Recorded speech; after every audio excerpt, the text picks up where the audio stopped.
Back to 3627, I need to at least let you know what that is. I didn't include it. Now it dawns on me why it wasn't included. Give me a second. Let me pull that up. 3627. Okay. Now that word is keli. Let me write these up here in the Hebrew first. All right. Now in the Hebrew, you have your kaf, you have your lamed, you have your yod, and you have your hey. Okay? That's kiliyah. Kiliyah.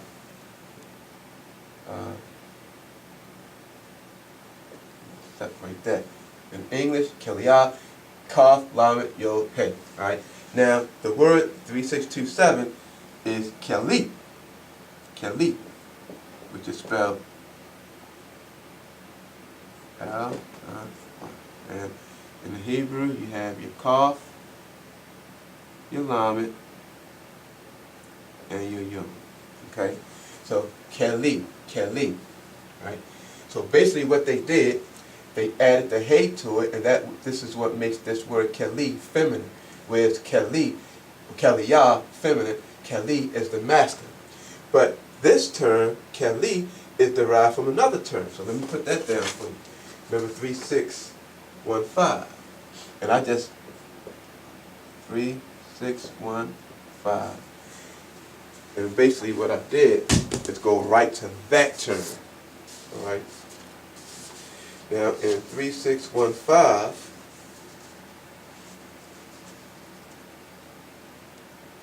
the term is kala.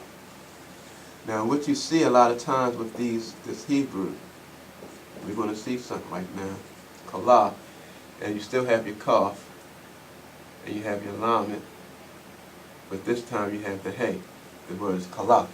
Now this is what they did. This is what they did. They basically see that there's a relation to these two terms. But this word keli is not derived from this word kala. Go back to what we were discussing in regard to how the mechanics of the Hebrew language work. Okay? What we see a similarity here. You see the kaf and the lamed, kaf and the lamed. So what this teaches us is that the parent root of this term is the kaf and the lamed.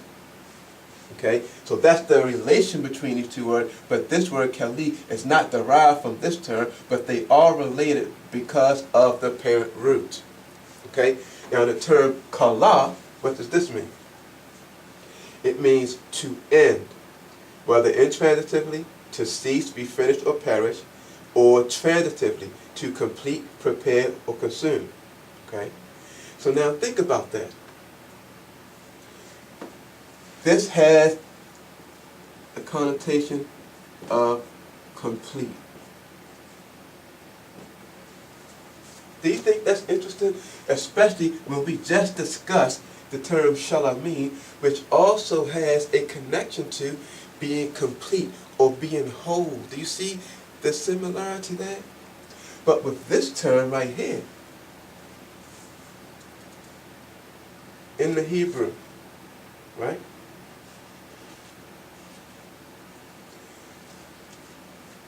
The kaf. Let me write that up here for you another way.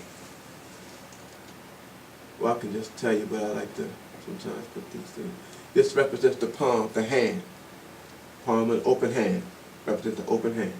So that's your kaf, right? Open hand.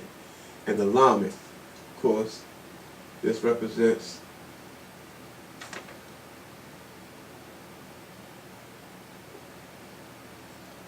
a shepherd's staff, again, your lamed.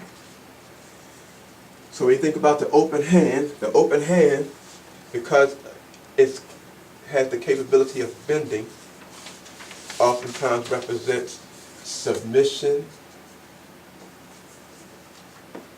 And then you look at the lamed.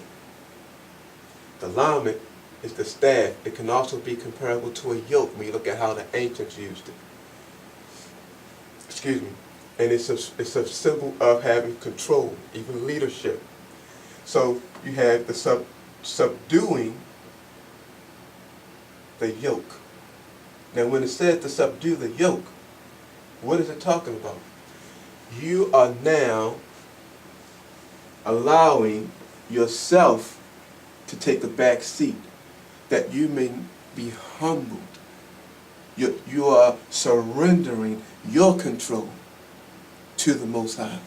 That's the thought behind this. Think about that, because we're talking about the peace offering. What's the purpose of the peace offering? Now we're seeing, since he mentions the kidneys, okay, and we get into the Hebrew word connected to the kidney, we haven't even talked about the actual function of the kidney. Do some research on that. What's the purpose of the kidneys in our bodies? What does the kidney do? Let me read something to you.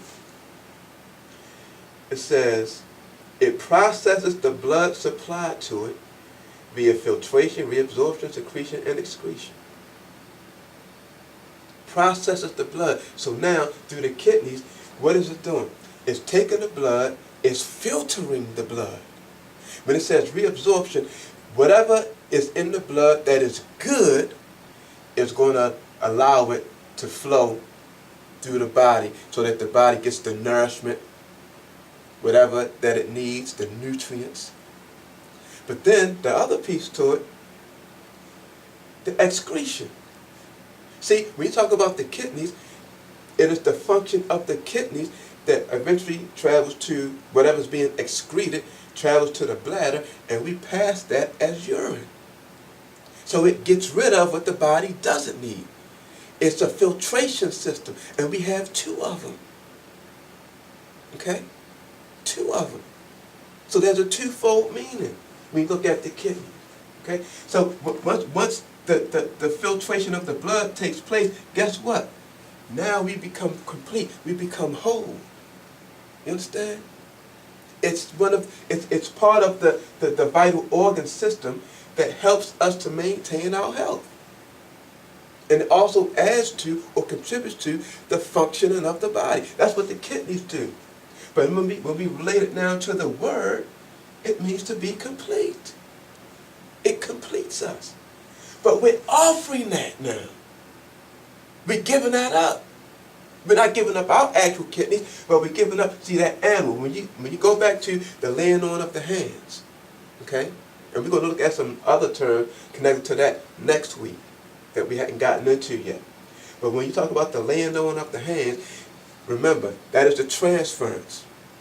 It's as if, symbolically, whoever you are as an individual is now being transferred to that animal, and that animal is giving up these things in your place. Symbolic of what you actually have to give up, but not physically, spiritually.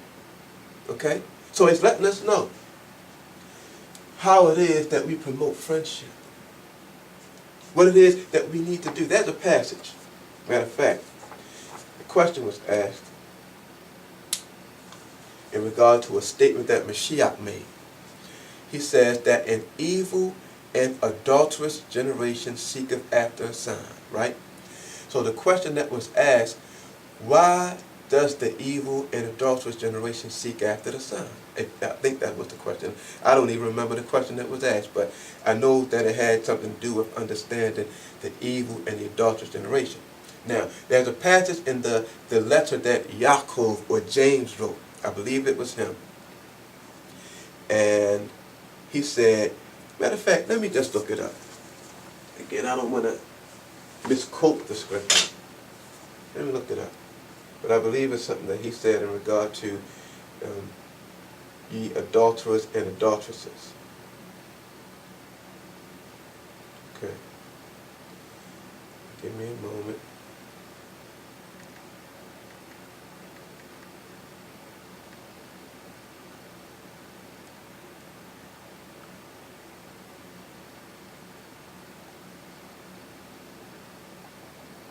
And what he was saying, he says, know ye not that the friendship of the world, okay, is in Yaakov or James chapter 4 and verse 4. He said, ye adulterers and adulteresses, know ye not that the friendship of the world is enmity with mighty one? Right, that right there. He's asking that question.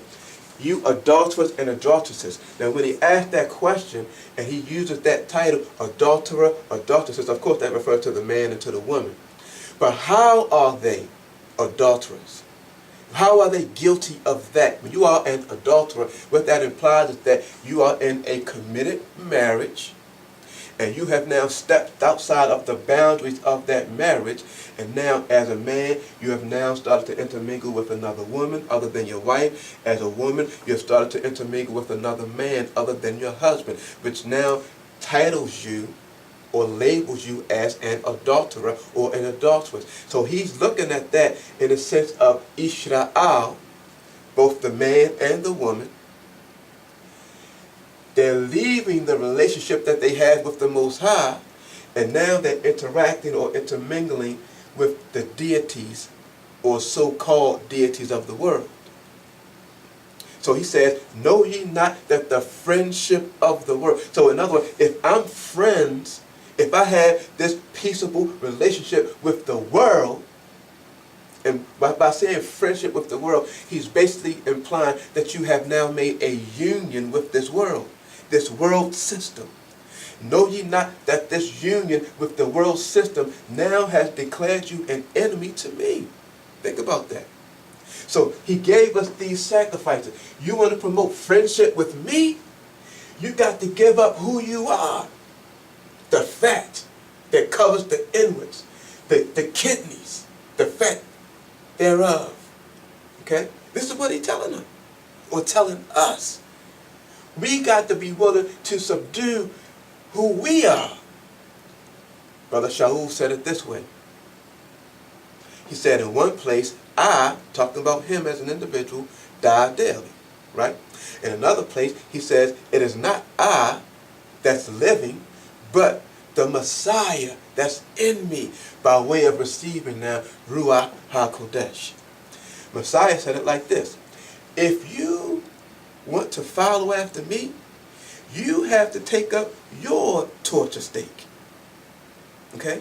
In other words, what he's saying is, you have to be willing to lay your life down. That's the subduing. You're giving up who you are as an individual so that now you can live as the Most High would have you live. Not based on what you want, but based on how he leads you by his Spirit. That's what he's teaching us in the sacrifice. You want to promote friendship with the Creator?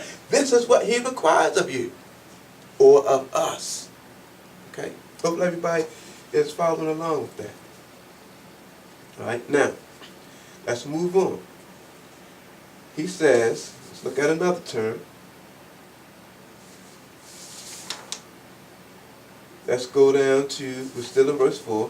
It says, and the two kidneys, and the fat that is on them, which is by the flanks.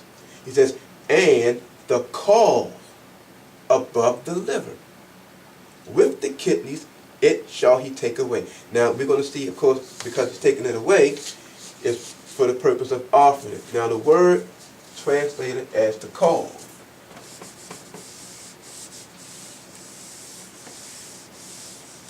Matter of fact, that word I just released, one of the points that I didn't mention with the kaf and the lamed, is also a term used in that form. The kaf and the lamed is a term which means all or everything. Think about that. I have to do this. Share something with you. Food for thought. Sidebar. And I'm going to verify this. This is our term right here, right? Okay. Now, if this term right here means all or everything, right? You could. Now, this word is kaliyah, right? Look what you looked at. But now what we're going to do, we're going to just take a look at, the Hebrew word itself, in its original form. And we're going to just take a look at the message even in the word. Okay. So this word, kaf lamed, it means all. But then this term right here, Yod, hey, that's the name of the Most High. Yah. Think about that. Come back to something else later on. Okay. Next thing, the caul. Something else that's going to be on. Okay. This word number 3508. This is Youth, Yotharek. Yotharek. That's the term. All right. Now, it's spelled Yod, Da, or Ta, Resh, Ta. And let me put the parentheses around it so you can see. All right, you spell it Yotharet, and in Hebrew, Yod, Ta, Resh, Ta. Just make this more pronounced so you see. Okay. Ta. Alright. Now, this word, of course, is derived from another term, number 3498. If you look at that.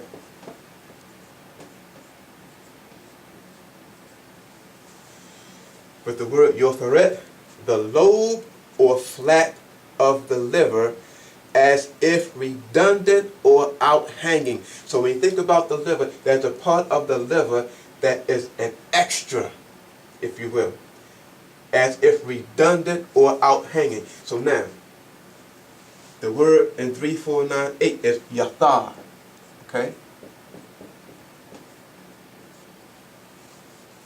And basically it's the Yod, Tav, and the Resh. Yod, Tav, and the Resh. Yathar. Now what does that mean? To jut over or exceed. Now basically you're talking about something that's left over or remain. Think about it. See, when we talk about being extra, think about that.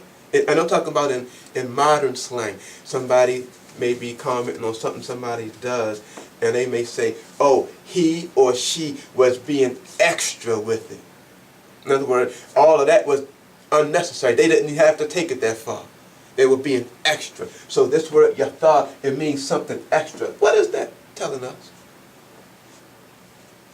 Think about it. And looking at it from the use of the modern day slang, being extra. In other words, the excess that we oftentimes bring to the table, you know what Abba said? Get rid of it. See, and it's all pertaining to something that's on the inside of us. Get rid of that. See, you're supposed to give that up. And when we think about giving it up, when it goes on that altar, what is he doing? See, we also have to look at the fact that he's destroying it. Think about it. He's destroying it. Let's move on. Not going to spend too much time on that one. But I have to point this one out. The parent root to it. The Tav and the Resh. If you've been paying attention, if you've been following along, this parent root came up before. Okay? Matter of fact, this parent root, the Tav and the Resh, are the first two letters of the word Thurah. Okay? Consider that. Consider another connection. Like I said, I'm not going to get into anything further than that because we've touched on it in previous broadcasts. Okay? But another sidebar for you to take a look at your convenience. So we are in Leviticus chapter 3 and verse 5. And Aaron's sons shall burn it, everything that we just went through, on the Mizbeach, upon the Olah, which is upon the wood that is on the fire. It is an esheh of a sweet savor unto Yahweh.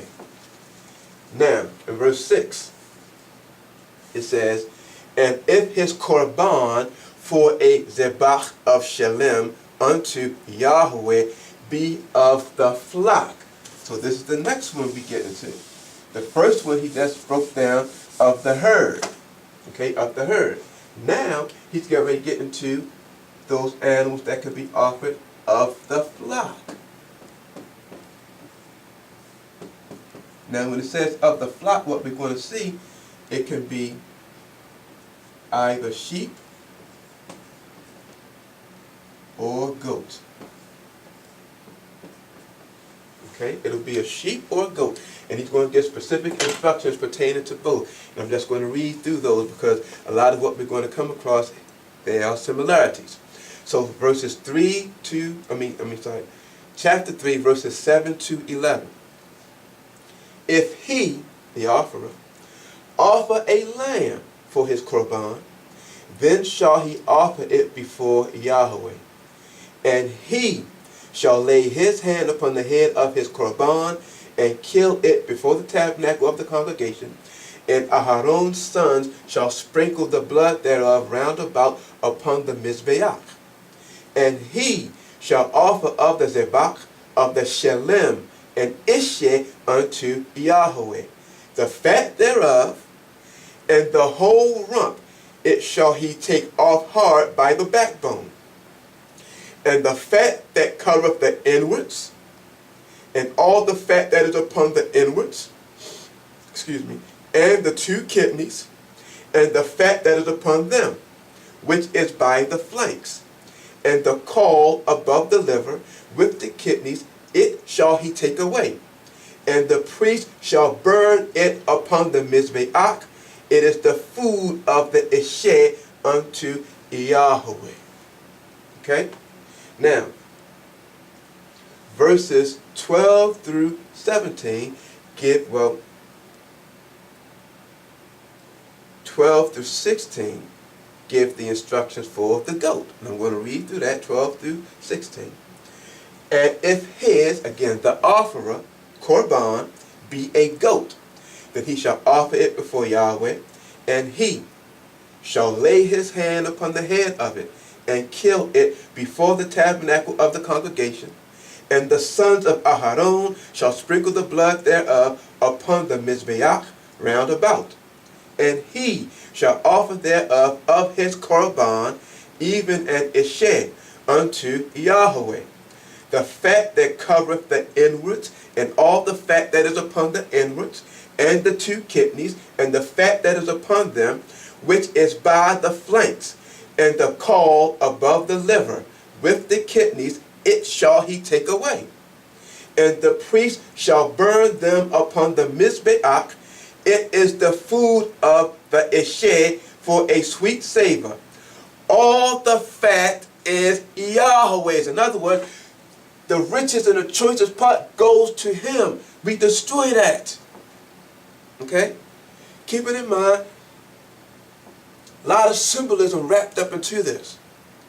But we want to keep at the forefront these things that he's taken from the animal, he's destroying it. They point to things that he's taken from us. There are parts of us that are going to be equally dedicated to him. Then there's that part of us that he's going to destroy. This is what we're doing. We're giving the Most High sole control over our being. Look at it this way. In the book of Yahuchanan, or Yuchanan, which is John, the Gospel according to John, if you will. In chapter 15, I believe, the Messiah uses the analogy or the allegory.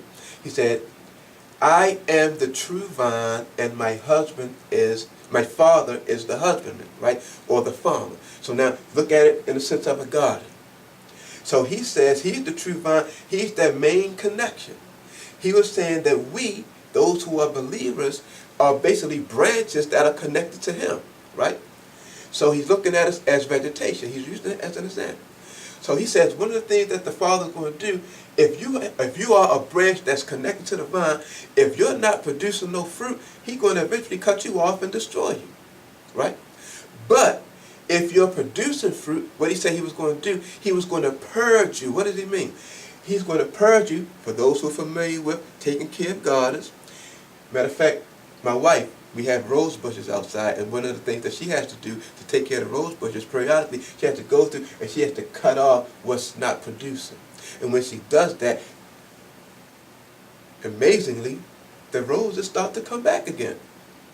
You know, because we had a rose bush years ago, and the roses initially come out, then they died. And then, you know, nothing came back on it because it wasn't being taken care of the right way. But when you do what's necessary for that particular bush and you're pruning it, or purging it, and when you purge it, then it always blooms. Of course, it's going to bloom, then it's going to die. You purge it, then it's going to bloom again, then it's going to die. You purge, then it's going to, you see the process? So when we think about everything that we're talking about, what is in us, we're giving up what's inside of us to the Creator, because part of that He's going to keep and bring to life. Part of that, when you get into especially the extra, and remember the call is connected to the liver. What's the liver? We're going to get into that later, because there's something else we're going to look at momentarily. But do research on the liver. What you're going to find, the liver and the word that's used in Hebrew, like I said, we're going to get to that later, most I will. The word is chabod. Kabod. Okay? Similar to another term that we're very familiar with in the Hebrew language. Right? But the liver, let's look at the organ itself. The purpose of the liver is to do what? Is to remove toxins from the body. That's what the liver does. It removes toxins from the body. So there's an extra piece that's connected to it.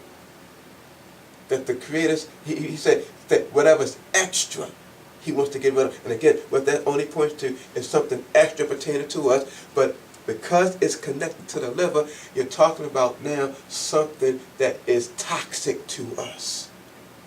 You see? Anyway, hopefully everybody's getting that. If not, repetition, along with prayer. Okay? Asking Allah to open your understanding so you can see some of these things that we are discussing. Last verse in Leviticus chapter 3 and verse 17, it says, "It shall be a perpetual statute for your generation throughout all your dwellings." He's about to say something very important.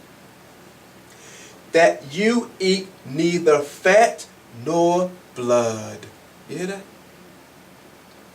So when it comes to certain animals, or animals in general, that is a command letting us know who follow after the Most High, who are observant of Torah, we're not supposed to eat the fat, and we're definitely not supposed to eat blood. Okay? But that being said, so with the shalamim, the peace offerings, which are promoted friendship between us and the Most High, we see that it could be either male or female. Okay? It could be of the herd or the cattle, or it could be of the flock, which means the sheep or the goat. Now, when we were going through the breakdown as the Most High laid out, we saw similarity, right? But did anybody catch the difference? There was also a difference that we also are required to offer. Let's go back.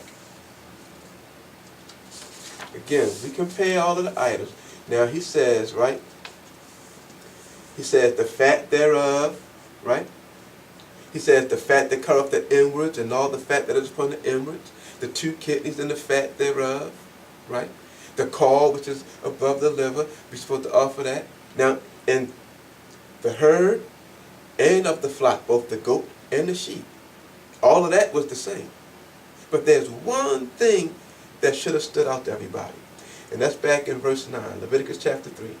It says, "And he, the offerer, shall offer of the zebach of the shalem an isheh unto Yahweh, the fat thereof." But then it says, the whole rump. He didn't say do that with the cattle. He didn't say do that with the goat. He only said do that with the sheep. Now, as Bible students, we have to ask that all-important question, why? So let's take a look at that word. Now, when you think about the term rump has a negative connotation in slang today. You see? But based on the different portions of the animal, it was actually considered one of the choices. So, the word translated as whole is a totally different term. The word is tamim, which it means just that, whole, entire, tamim, okay? But the word translated as rump, what I want to do, I want to write it up there in Hebrew for you. And for those who are familiar with the Hebrew language, you're going to see something. Once I put it up there.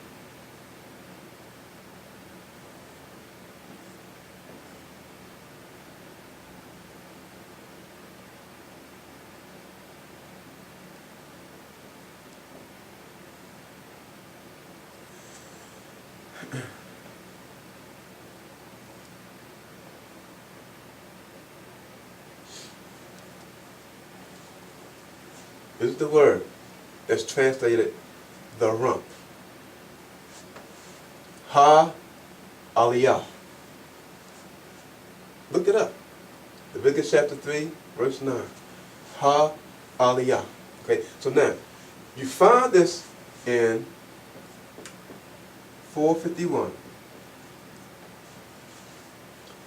And this is the actual term there, minus the first hey, the initial hey. And we're going to get into explaining that in a minute. The word is aliyah, and they have here from number 422. I disagree with that. That's not where that term comes from. And when you look at the rest of the definition, you can see that it actually comes from another term. Okay?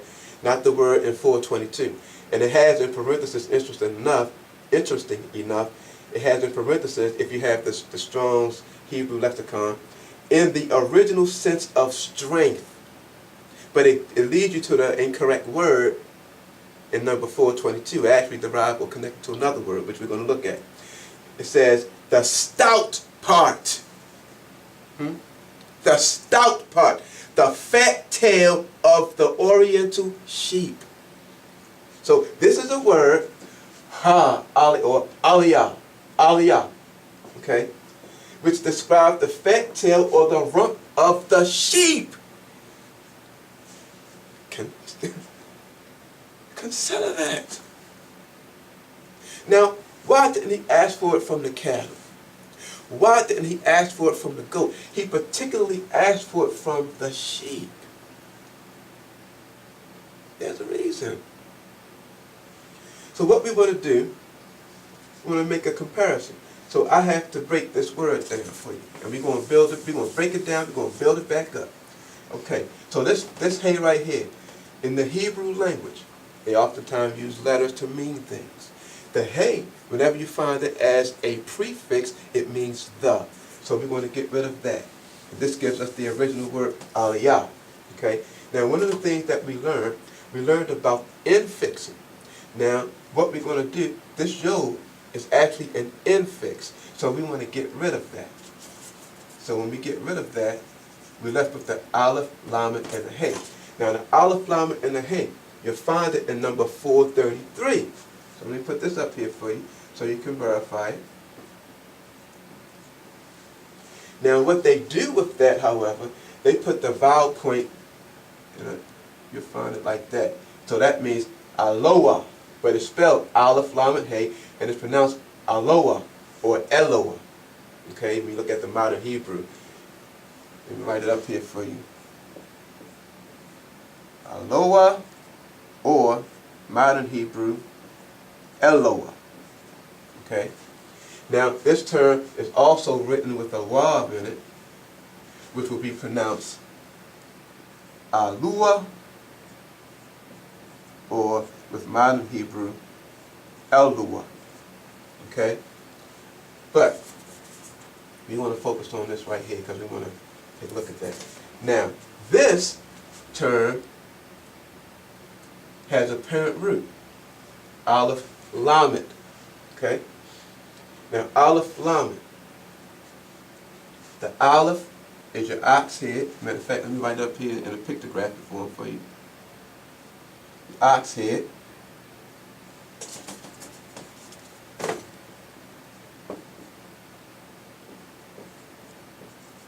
And back to our lamed again.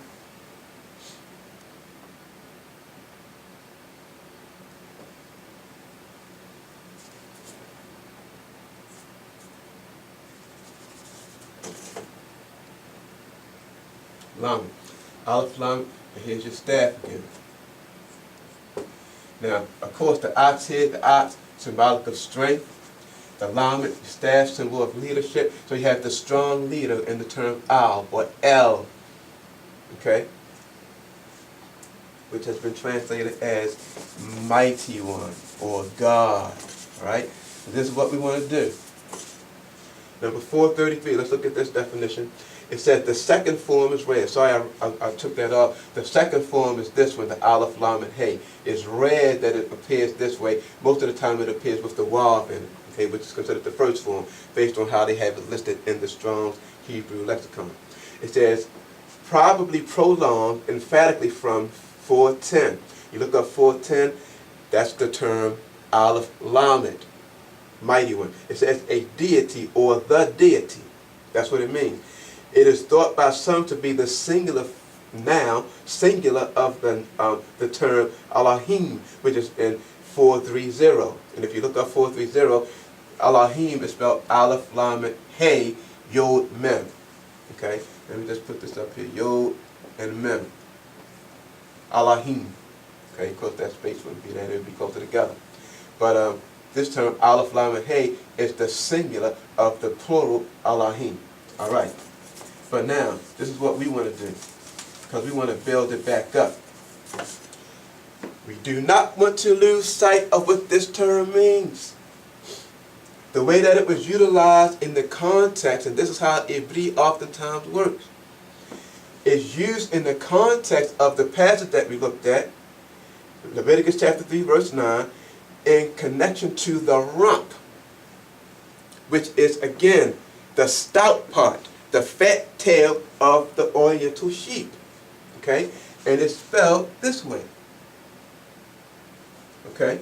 So now, don't read this term as aliyah, and I know that y'all listening, those who are familiar with the Ivri, you're hearing something else, and you're absolutely right, because that points to that too. But just follow with me, step by step now.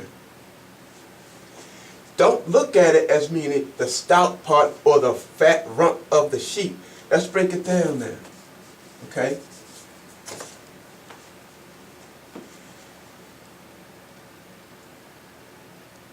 Al, mighty one. Right? Now, in order for me to say my mighty one in the Hebrew language, right? You say Ali, my mighty one.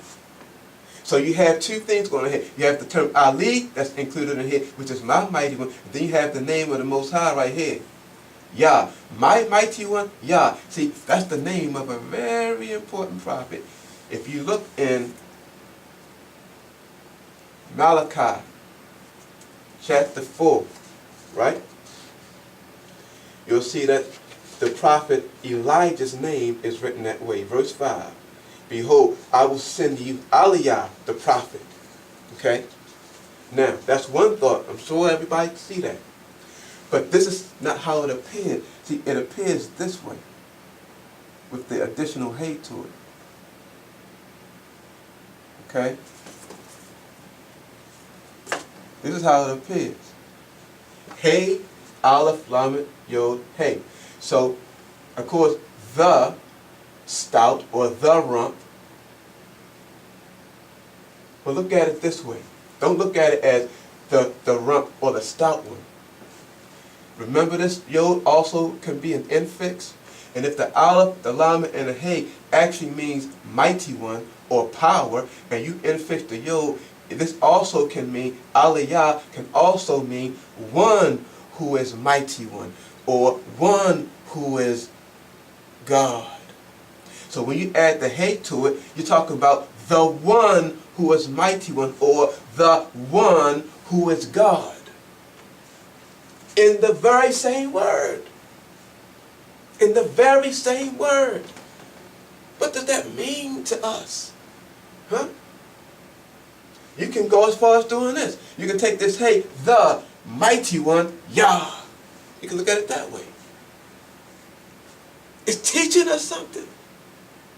You can do it this way. You can take this, hey, which means behold. You can take this, hey, and it means to behold. And you can focus on this, Ali, my mighty one. My mighty one. What is he teaching us? See? What is he teaching us? Now, some people may listen to this and they may say it's a stretch. In actuality, it's not a stretch at all.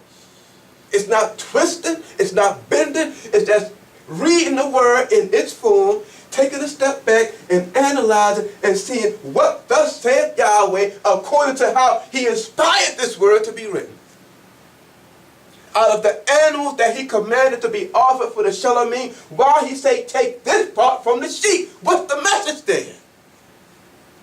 It's a message there. It's not there for nothing, just to be taking up some space. It's there to indicate to those who follow him, he